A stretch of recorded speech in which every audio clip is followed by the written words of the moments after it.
Welcome students to my channel. आज हम plus two class का इकोनॉमिक्स का नेक्स्ट चैप्टर करने जा रहे हैं और चैप्टर का नाम है थ्योरी ऑफ कंज्यूमर बिहेवियर। तो इसके अंदर सबसे पहले जो हम बात करेंगे यूटिलिटी की, कि यूटिलिटी क्या होती है, यानी उपयोगिता क्या होती है। देखो, उपयोगिता किसी वस्तु की वो शक्ति होती है जिसके द्वारा आवश्यकता को संतुष्ट किया जा सकता है। फॉर एग्जाम्पल, मान लो आपको प्यास लगी है तो पानी पीकर आपकी प्यास संतुष्ट हो जाती है। तो पानी में वो शक्ति है जिससे आपकी प्यास बुझ गई, तो हम कहेंगे पानी में उपयोगिता है। इसी तरह अब बात करते हैं कंज्यूमर की, यानी उपभोक्ता। देखिए, वैसे तो आम बोलचाल में एक व्यक्ति को उपभोक्ता कहते हैं, और उपभोक्ता शब्द का प्रयोग हम संस्था के लिए भी कर सकते हैं, किसी व्यक्ति के लिए भी कर सकते हैं, व्यक्तियों के ग्रुप के लिए भी कर सकते हैं, परिवार के लिए भी कर सकते हैं। बट इकोनॉमिक्स में कंज्यूमर का मतलब होता है वो विवेकशील व्यक्ति, यानी उपभोक्ता ऐसा विवेकशील व्यक्ति है, दिमागदार पर्सन है, जो अपनी सीमित आय को, क्योंकि उसकी आय सीमित है, वस्तु और सेवाओं पर खर्च करता है ताकि अपनी आवश्यकता को संतुष्ट कर सके, तो उसको हम उपभोक्ता बोलेंगे। अब नेक्स्ट बात आती है कंज्यूमर बिहेवियर की, यानी उपभोक्ता के व्यवहार की।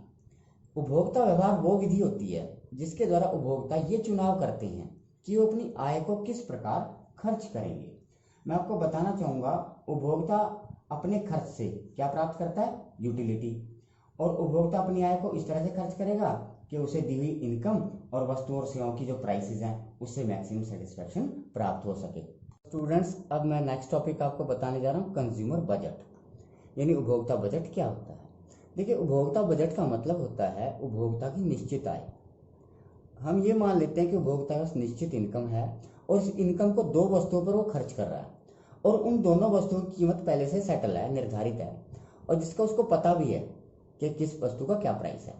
एग्जाम्पल के लिए मान लो उसका 60 रुपये है कंज्यूमर के पास, यानी उपभोक्ता के पास, और वो इस इनकम से दो वस्तुएं सेब और संतरा खरीदता है, और सेब का जो प्राइस है वो है 2 रुपीज़ पर यूनिट, यानी 1 सेब 2 रुपये का है। इसी तरह जो संतरा है 1 रुपये का 1 संतरा है। तो वो क्या करेगा, वो सेब और संतरों का एक सेट प्राप्त करेगा अपनी निश्चित इनकम से। इसको हम उपभोक्ता बजट बोलेंगे। जैसे आप देख रहे हैं कि एप्पल या तो बिल्कुल ना खरीदे, ऑरेंज 60 खरीद ले, या 10 एप्पल खरीद ले, 40 संतरे खरीद ले, 20 एप्पल खरीद ले और 20 ऑरेंज खरीद ले। इसी तरह 30 एप्पल खरीद ले, संतरा कुछ भी ना खरीदे, तो 60 रुपये उसके खर्च हो जाते हैं। मैं आपको बताना चाहूँगा, देखिए एप्पल जो है 0 × 2 तो 0 हो गया, और 1 × 60 यानी 60 उसके खर्च हो गया, 60 रुपीज़। इसी तरह 10 × 2 20 रुपये यहाँ खर्च हो गए हैं, तो 1 × 40 40 यहाँ खर्च हो गए हैं इसके अकॉर्डिंग, तो 20 और 40 60 रुपये हो जाते हैं। इस तरह 2 × 20 40 रुपये हो गए हैं, और इसी तरह 1 × 20 तो 20 रुपये हो गए, 40 और 20 60 हो जाते हैं। और इसी तरह 30 × 2 60 रुपये हो गए हैं खर्च, और यहाँ कुछ भी खर्च नहीं होता है, तो इस तरह यहाँ भी 60 रुपये हो जाते हैं। तो स्टूडेंट्स, अब टॉपिक है बजट लाइन का। बजट लाइन क्या होती है?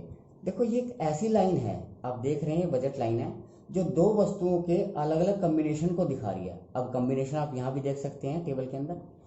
तो दो वस्तुएं क्या है? एप्पल और ऑरेंज। और उपभोक्ता अपने बजट कितना है? 60 रुपये, और दोनों वस्तुएं कीमतों पर खरीद सकता है, यानी 2 रुपये और 1 रुपये को खरीद सकता है। तो बजट रेखा के किसी भी बिंदु पर, ये कोई भी पॉइंट है, इस पे उपभोक्ता अपनी सारी इनकम या तो सेब पे खर्च कर रहा है या संतरे पे खर्च कर रहा है, तो इसको हम, इस लाइन को हम क्या कहेंगे? बजट लाइन बोलेंगे। अब बात करें बजट सेट की।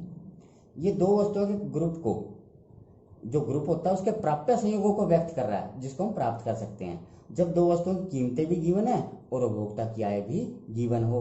अब स्टूडेंट्स, हमारा नेक्स्ट टॉपिक है प्राप्य या अप्राप्य संयोग। इसको इंग्लिश में हम बोलते हैं अटेनेबल, और उसको बोलते हैं नॉन अटेनेबल। और प्राप्य को हम फिजिबल भी बोल सकते हैं, और अप्राप्य को नॉन फिजिबल भी बोल सकते हैं। तो बताने जा रहा हूँ प्राप्य संयोग क्या होती हैं। देखो, प्राप्य संयोग वो होते हैं जो कंज्यूमर जिनको खरीदने में सक्षम है, या ये भी कह सकते हैं जो प्राइस लाइन के ऊपर हैं, बजट लाइन के ऊपर हैं, या बजट लाइन से अंदर हैं। यहाँ जो भी संयोग आपको अंदर दिख रहे हैं, बजट लाइन में दिख रहे हैं, उसको क्या बोलेंगे? प्राप्य। और इस लाइन से जो बाहर चले जाएंगे ये क्या कहलाएंगे? अप्राप्य। अब हमारा नेक्स्ट टॉपिक है law of diminishing marginal rate of substitution and consumer preference. इसको शॉर्ट में हम MRSI बोल सकते हैं, यानी मार्जिनल रेट ऑफ सब्स्टिट्यूशन। और हिंदी में अगर बात करें तो घटती सीमा दर का नियम भी बोलते हैं इसको। तो मैं बताना चाहूँगा कि जैसे जैसे कंज्यूमर के पास यानी उपभोक्ता के पास किसी वस्तु की मात्रा बढ़ती जाती है, यानी कोई चीज़ ज़्यादा होती है, तो उसकी इच्छा उसके प्रति कम हो जाती है। और जैसे जैसे उपभोक्ता किसी वस्तु की मात्रा कम होती जाती है, वो उसकी इच्छा ज़्यादा करने लगता है। तो इसको एक एग्जाम्पल से समझा रहा हूँ एप्पल और ऑरेंज के। तो यहाँ आप देखिए, वो एक एप्पल और लेने के लिए कितने संतरे छोड़ रहा है? 3, यानी 1:3। इसी तरह यहाँ नेक्स्ट कॉम्बिनेशन में देखिए आप, वो एक और सेब लेने के लिए यानी एक सेब और प्राप्त करना चाहता है, तो कितने संतरे छोड़ रहा है? 2।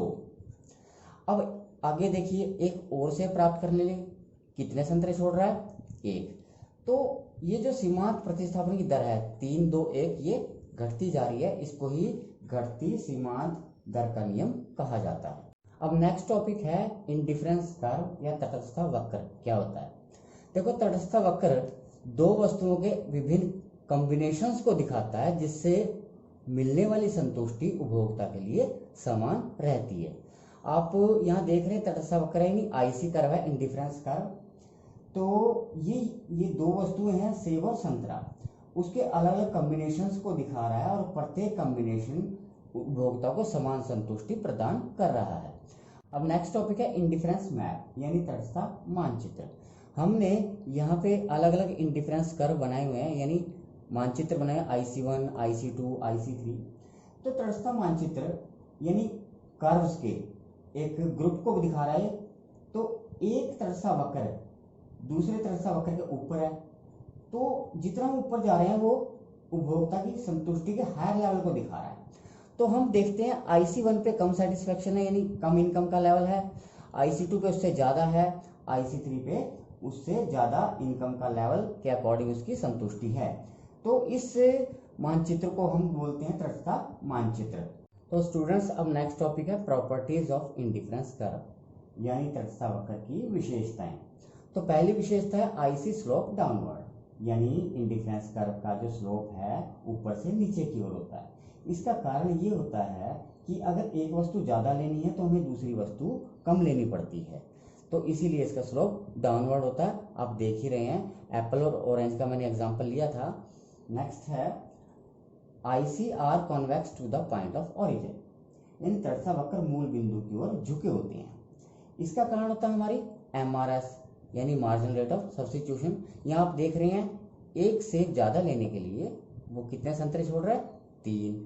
फिर एक सेब और लेने के लिए वो कितने छोड़ रहा है? 2। और एक सेब और लेने के लिए वो कितने संतरे छोड़ रहा है?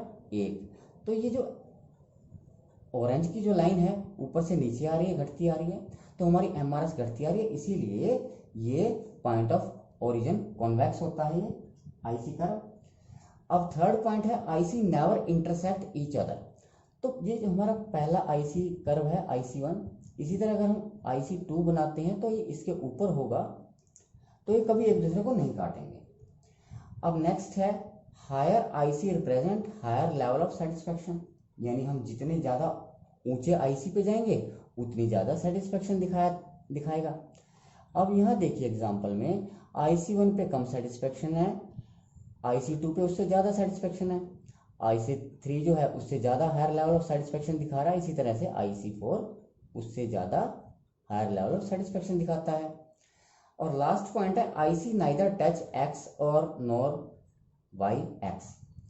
तो ना तो ये एक्स को टच करेगा आईसी कर्व और ना ही वाई को टच करेगा। इसका रीज़न ये है कि हम दोनों वस्तुओं को लेना चाहते हैं, तो इसलिए ना तो ये एक्स को टच करता है ना ही वाई को टच करता है। तो स्टूडेंट्स, आज जो है लेसन कंप्लीट हो चुका है।